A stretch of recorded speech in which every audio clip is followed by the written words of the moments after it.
Hi friends, welcome to Trishika.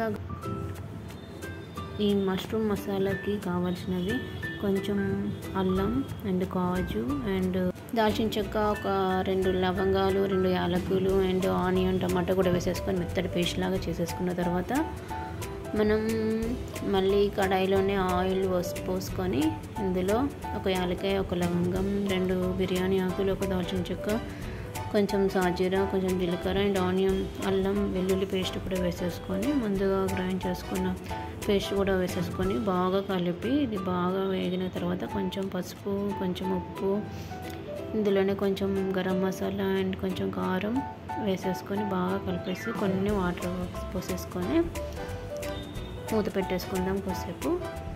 ఒక 2-3 minutes తర్వాత మష్రూమ్ని కూడా వేసుకొని ఒక 10 మినిట్స్ వరకు ఉడికించుకుందాం. అంతేనండి, mushroom masala gravy curry ready. దీనిని చపాతీతో కానీ రైస్తో కానీ తింటే సూపర్గా ఉంటుందండి. Thank you for watching. Please like and subscribe to my channel. Thank